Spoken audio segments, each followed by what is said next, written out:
그런데 그 친구가 제가 한 첫 설교, 제가 그 교회 가서 처음 했던 설교는 아직도 기억이 난대요. 근데 설교의 내용은 기억이 안 나고 제목을 기억한다고 합니다. 야, 그 제목이 뭐였냐 그랬더니 제목이 What do you want? 였다라는 거예요. 무엇을 원하느냐. 그 설교를 그때는 몰랐는데 대학을 졸업하고 직장 다니면서 사회생활 하다 보니까 신앙이 뭔지, 나는 이 신앙을 통해서, 내가 믿음을 통해서 무엇을 원하는 것인지, 내가 원하는 것은 무엇이고 하나님이 원하는 것은 무엇인지 그때 20살 때는 몰랐는데 나이 들면서 보니까 그 질문이 점점 나에게 답을 요구하고 있더라는 거예요. 무엇을 원하느냐? 제가 한 말이 아닙니다. 예수님께서 그렇게 말씀하십니다. 예수님께서 우리에게 무슨 복을 원하느냐라고 지금도 묻고 계시는데 우리는 무슨 복이라고 답을 해야겠습니까?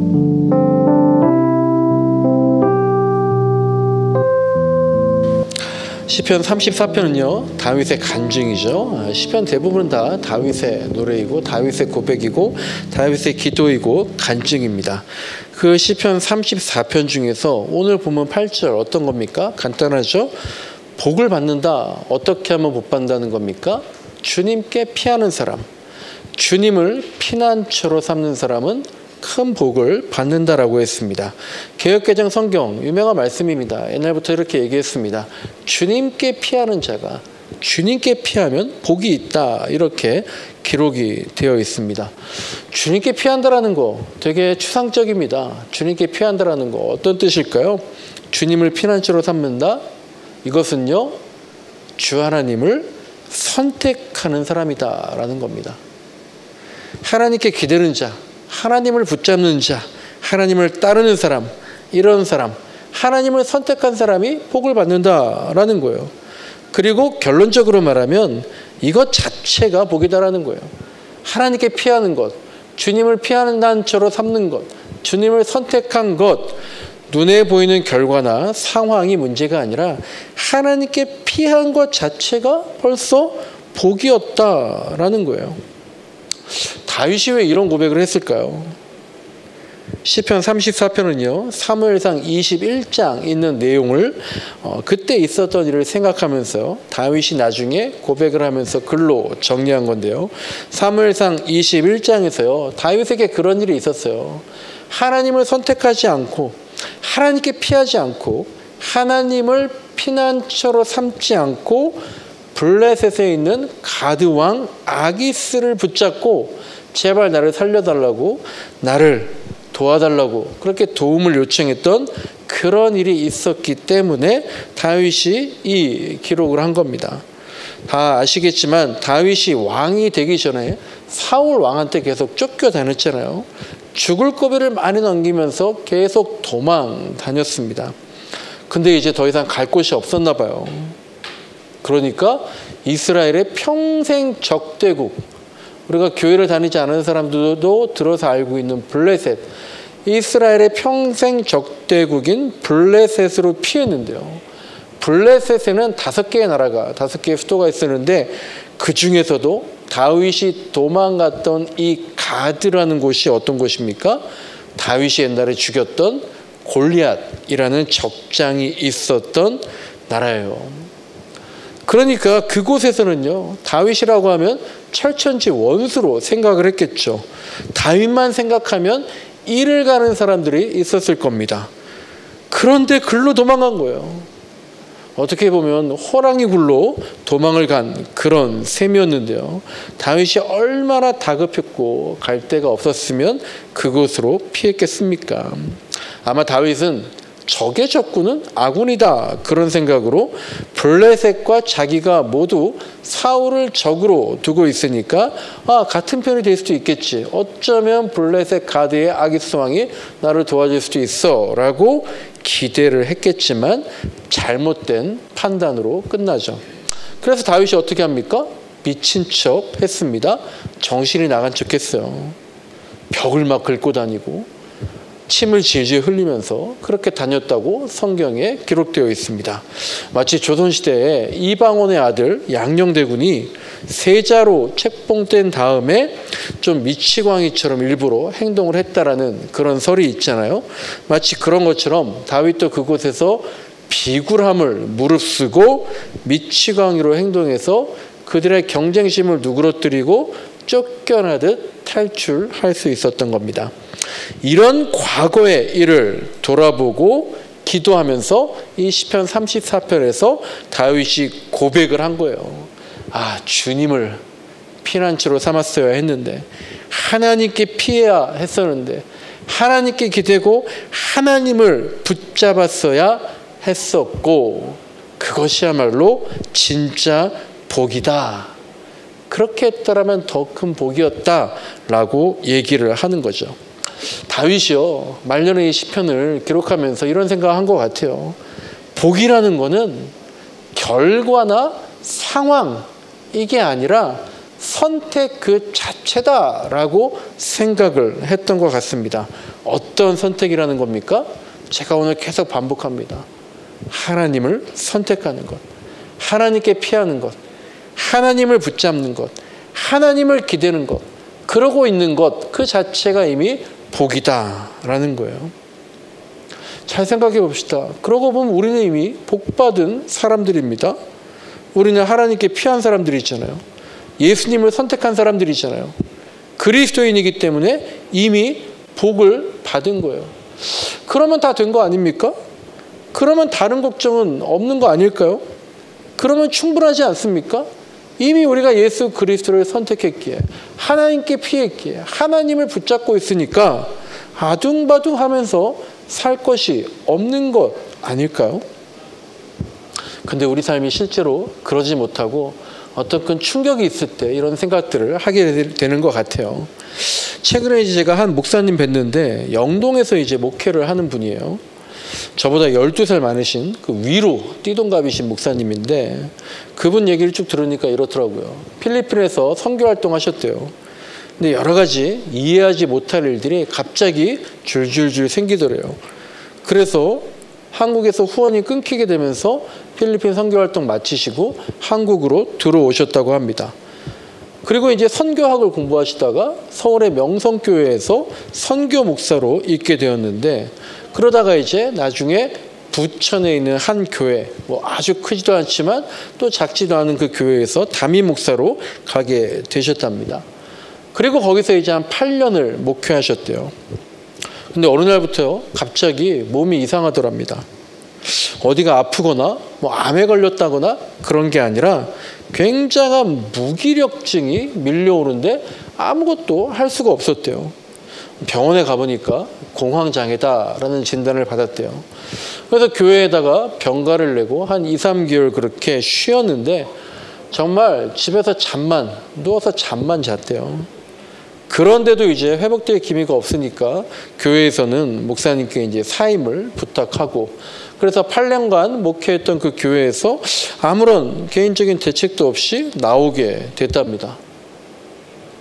그리고 나서 이제 지방에 있는 처가댁에 가서 사모님이 일을 하시고, 이 목사님은 계속 치료에 전념하셨다는데, 뭐 치료라고 할 수 있는 게 딴 게 있는 게 아니에요.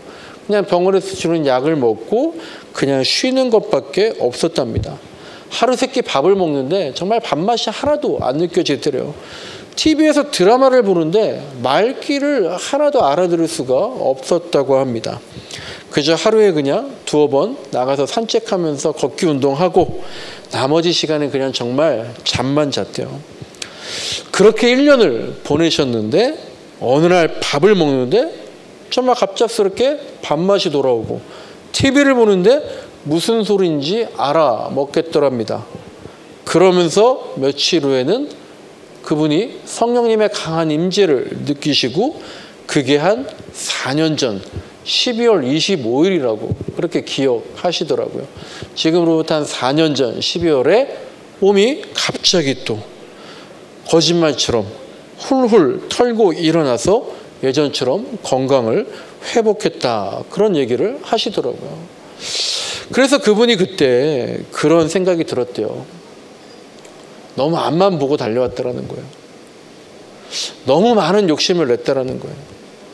하나님의 일이라고 하면서요, 하나님을 선택하지 못했다. 내 일을 했다. 내 욕망에 집착했다. 그래서 하나님께서 나를 하나님의 편으로 돌아서게 하신 것이 아닌가, 그런 고백을 하셨다고 합니다. 그분이 목사님이에요.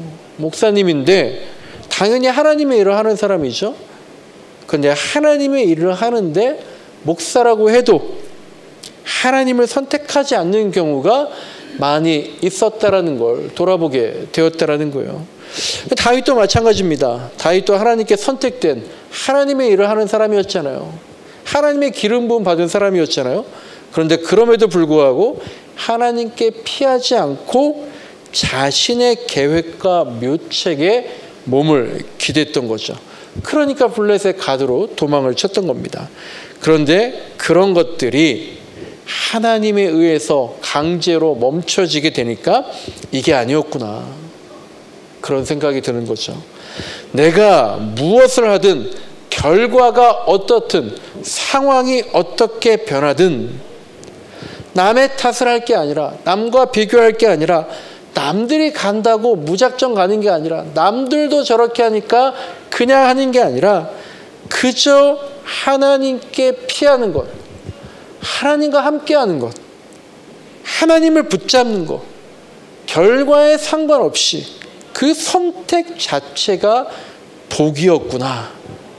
다윗도, 그리고 그 목사님도 눈에 보이는 것들을 잃었더니, 눈에 뵈는 게 없게 되었더니 오히려 참된 복이 무엇인지를 느끼게 되었다라는 거예요.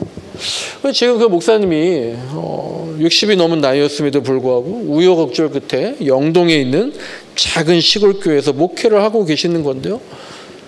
교인들이 많지 않고 교인들이 다 어르신들이죠.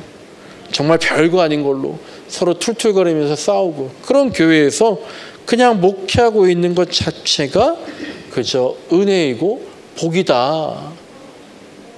그러니까 이 목사, 저보다 12살 많다 그랬잖아요.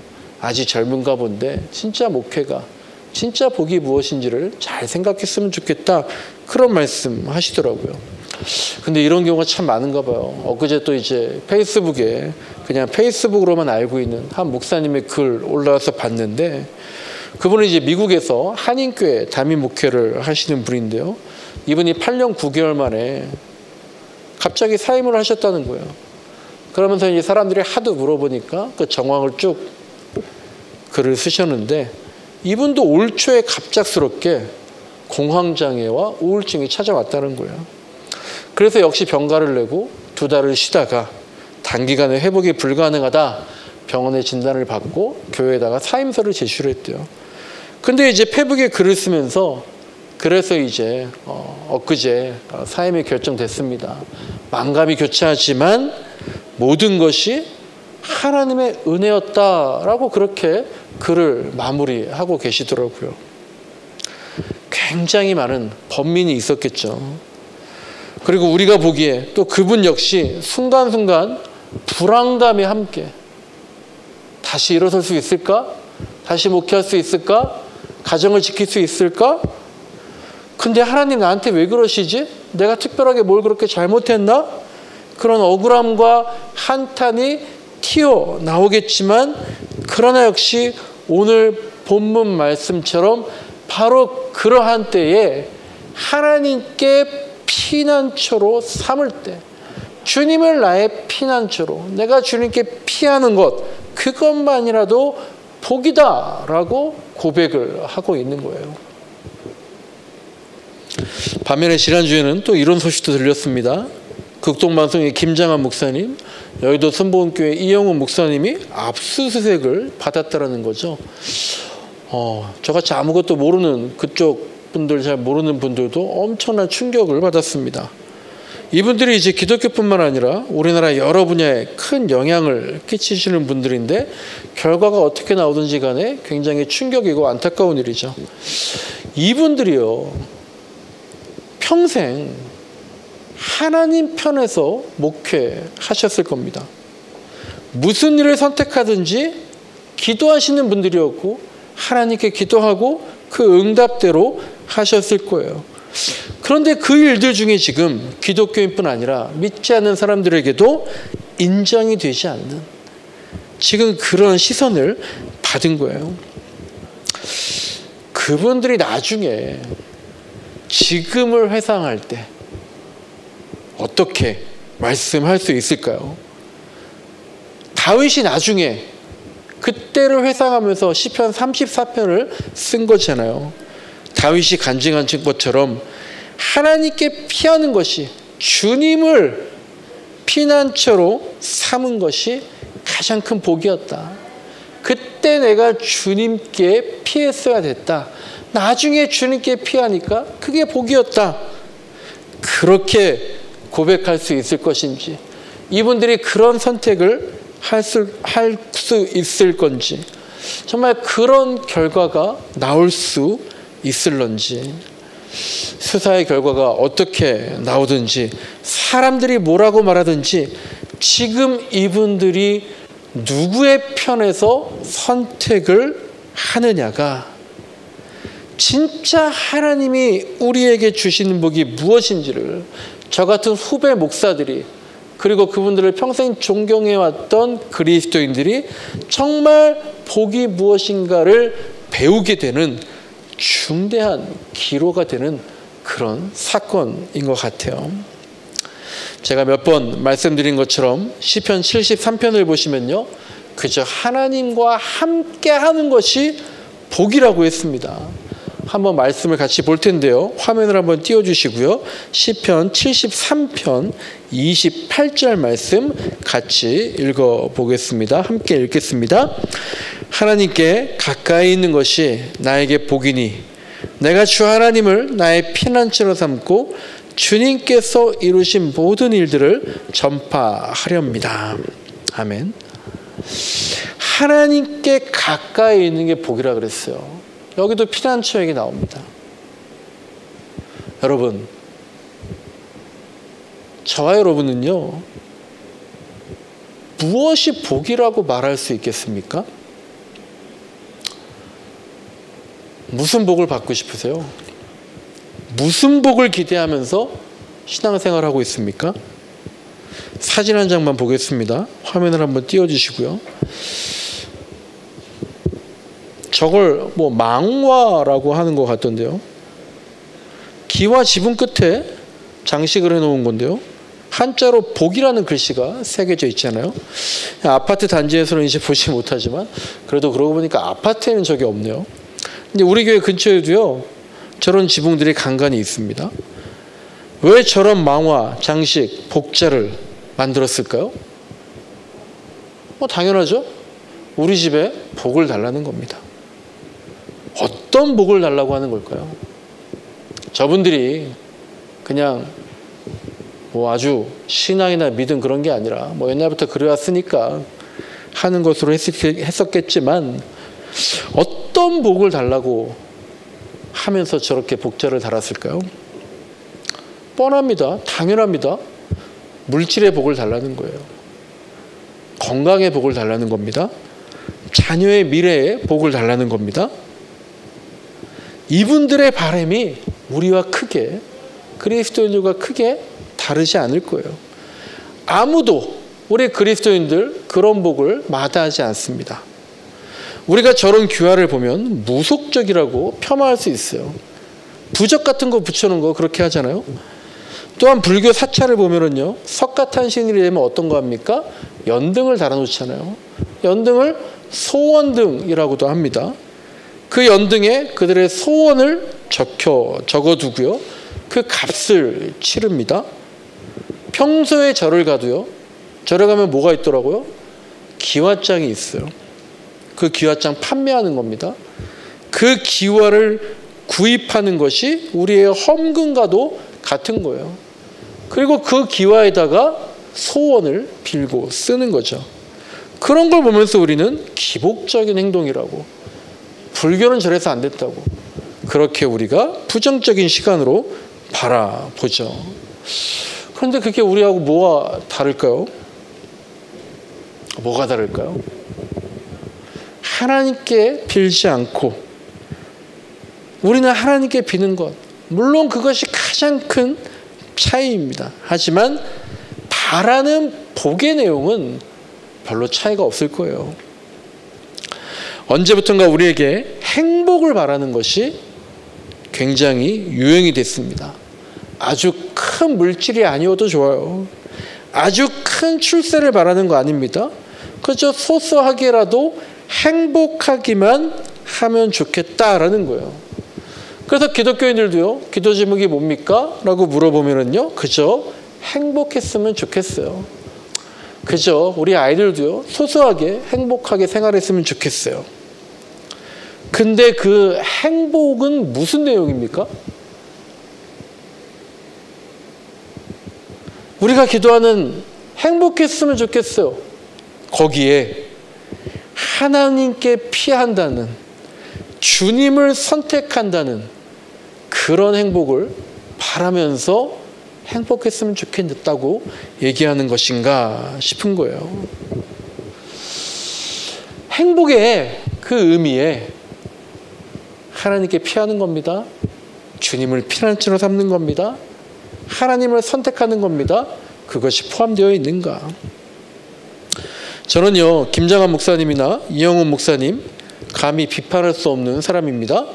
하지만 그분들이 정말 하나님께 피한다는 것이 무엇인지, 주님을 지금 그렇게 압수수색 받으면서 큰 환난에 닥쳤는데 주님을 피난처로 삼는다는 게 무엇인지 정말 보여주셨으면 하는 간절한 마음이 있습니다. 그래서 참된 복이란 시편에서 계속 말하는 것처럼 하나님께 가까이 있는 것인데, 하나님께 가까이 있는 것 하면 너무나 추상적인 거잖아요. 그런데 그런 추상적인 표현이 과연 무엇인지 구체적으로 보여주신다면 저같이 부족한 후배 목사들에게, 또 이 땅의 그리스도인들에게 얼마나 큰 힘이 되고 얼마나 큰 도전이 될까, 얼마나 많은 은혜가 될까, 참 그런 기대를 해보게 됩니다. 하나님과 가까이 하는 것이 구체적으로 무엇을 선택하는 것인가, 그런 것들이 바로 정의와 공의를 보이는 것이라는 것을 우리가 현실 세계에서도 목도하는 놀라운 체험을 했으면 좋겠습니다. 하지만 그분들이 만약 잘못한 것이 맞다고 그런 생각이 그분들한테 드시더라도 아마 스스로 돌이킬 수 없지 않을까 생각합니다. 절여내야 할 것들이 너무나 많기 때문이죠. 그리고 선과 악의 판단 기준이 이미 하나님이 아니라 이 세상과 교회에 있기 때문에 그럴 수도 있겠다 싶은 안타까운 생각이 들어요. 여러분, 복이 뭡니까?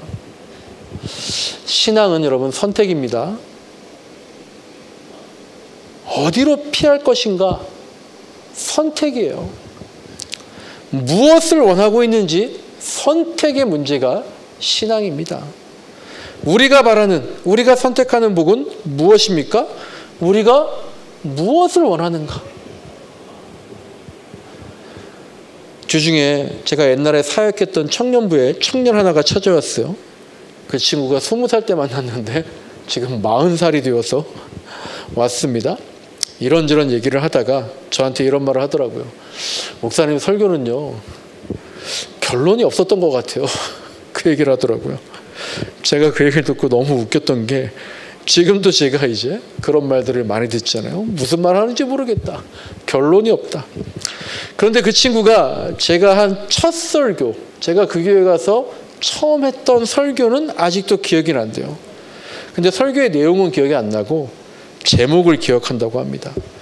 그 제목이 뭐였냐 그랬더니 제목이 What do you want? 였다라는 거예요. 무엇을 원하느냐. 그 설교를 그때는 몰랐는데 대학을 졸업하고 직장 다니면서 사회생활 하다 보니까 신앙이 뭔지, 나는 이 신앙을 통해서, 내가 믿음을 통해서 무엇을 원하는 것인지, 내가 원하는 것은 무엇이고 하나님이 원하는 것은 무엇인지 그때 20살 때는 몰랐는데 나이 들면서 보니까 그 질문이 점점 나에게 답을 요구하고 있더라는 거예요. 무엇을 원하느냐? 제가 한 말이 아닙니다. 예수님께서 그렇게 말씀하십니다. 예수님께서 우리에게 무슨 복을 원하느냐라고 지금도 묻고 계시는데 우리는 무슨 복이라고 답을 해야겠습니까? 우리가 주님께 피하는 것, 주님만이 나의 피난처십니다. 주님과 함께하는 것, 그런 복을 원합니다. 그것을 선택하겠습니다라고 답해야 한다는 거예요. 예수를 믿고 열심히 신앙생활을 했더니 마음이 치유가 됩니다. 예수를 믿고 신앙생활을 열심히 했더니 물질이 안정되고 건강이 회복되고 자녀가 평안하고 여러분 다 좋은 겁니다. 다 필요한 거예요. 다 절실한 겁니다. 저는 여러분들한테 기복신앙 틀린 것이 아니라고 늘 말했습니다. 다만 기복주의 신앙이 틀린 거라고 말씀을 드려왔죠. 그러니까 그 모든 것보다도 기복이 우선이 되는 기복주의는 아니지만 모든 것보다도 먼저 그의 나라와 그의 의를 구하는, 그러면 이 모든 걸 너에게 줄 것이다. 그런 신앙의 체험을 우리가 해나가야 되지 않겠습니까? 여러분, 성경이 말하는 복은요, 물질적으로 안정되고 마음과 육신이 건강하고 가정과 자녀가 안정되니까 이제는 내가 하나님께 피할 수가 있겠습니다. 내가 좀 안정되었으니까 이제는 하나님을 선택할 수 있겠습니다. 내가 어느 정도 행복하니까 이제는 하나님 나라와 그 뜻을 구하면서 조금 더 관심 갖고 신앙생활 하겠습니다. 성경에서는 이 순서가 아닙니다. 우리의 관심사와 성경의 관심사가 일치해야 돼요. 하나님께 피했는데요, 무엇을 바라고 피했는지, 무엇을 바라고 선택했는지, 우리가 하나님께 피했는데, 하나님을 선택했는데 무엇을 바라고 선택했는지 하나님과 나의 기준이 똑같아야 한다는 겁니다. 제가 신학대학원 다닐 때 마지막 학기에 어느 수업에서요, B+를 맞고 정말 그 교수님에게 큰 배신감이 들었던 적이 있어요. 그 과목은요, 시험이 없었습니다. 발제하고 레포트로 점수를, 성적이 나오는 건데, 제가 수업 시간에 발제를 했는데 그 교수님이 정말 크게 박수를 치시면서 너무 좋은 발표였다고 얘기를 하셨어요. 저는 그 발제를 바탕으로 거의 논문 수준으로 막 보강을 하고 나서 레포트를 제출했는데 성적이 A-도 아니고 B+가 나와가지고 정말 어이가 없었습니다. 교수님이 수업 시간에 제 앞에서는 너무 잘했다고 하셨는데 앞뒤가 달랐기 때문이죠. 근데 제가 나중에야 B+도 잘 나온 거구나, 이걸 알았어요. 왜냐하면 제가 그 수업에 결석을 벌써 서너 번이나 했었고 레포트도 마감 기한이 한참 지난 다음에 제출을 했었기 때문이에요. 기준이 달랐던 거예요. 저는 발표 잘했고 선생님이 칭찬했으니까 그렇게 생각을 했던 거죠. 저의 기준과 저의 기대 심리가 틀렸던 거예요. 발제만 잘하면 되는 줄 알았는데, 레포트만 잘 쓰면 되는 줄 알았는데 결석을 하지 말아야 했고 기한을 지켜서 제출을 했어야 되는 거였죠. 마찬가지예요. 우리가 하나님께 피한다고 했지만, 우리가 하나님을 선택한다고 했지만, 그리고 나서 무엇을 원하는 것인지, 그 기준이 하나님과 내가 다르다면 문제가 있는 겁니다. 성경이 말하는 복과 내가 기대하는 복, 성경이 말하는 우선순위와 내가 선택하는 우선순위가 같지 않다면 과제는 늦게 제출하고 수업은 빼먹었으면서도 발표는 잘했다고 왜 A 안 주느냐라는 것과 다를 바가 없는 겁니다. 여러분, 예수님 말씀하시는 복의 기준은 뭘까요? 절대로 건강과 풍요와 안정이 아닙니다. 주님은요, 아픈 자를 고쳐주셨어요.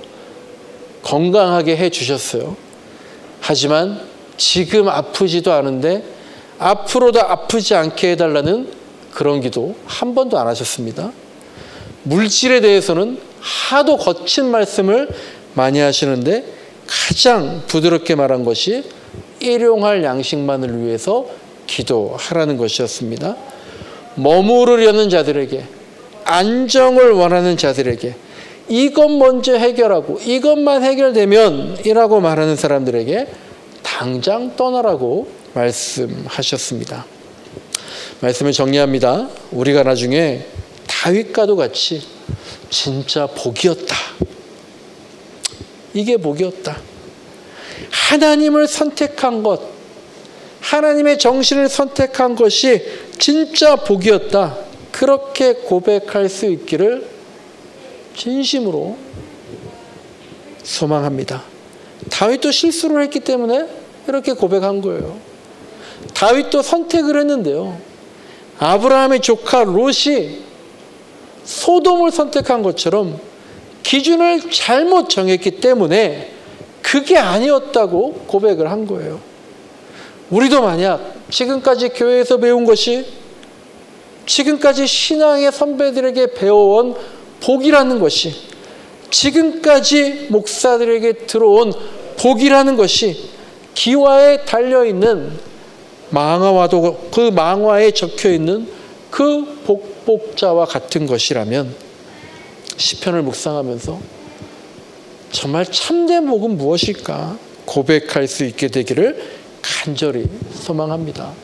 그래서 우리도 공황장애와 우울증으로 갑자기 모든 걸 잃었지만 사실 모든 걸 얻은 것이라고, 그것이 은혜라고 했던 그 목사님의 고백처럼, 또 하물며 너희일까 보냐 라고 가르치셨던 예수님 말씀처럼, 그리고 하나님께 피해야 했다, 그것이 복이다 라고 하는 다윗의 간증처럼, 주님, 내 인생에 이게 진짜 복이었습니다, 그렇게 고백할 수 있는 저와 여러분 되시길 간절히 소망합니다.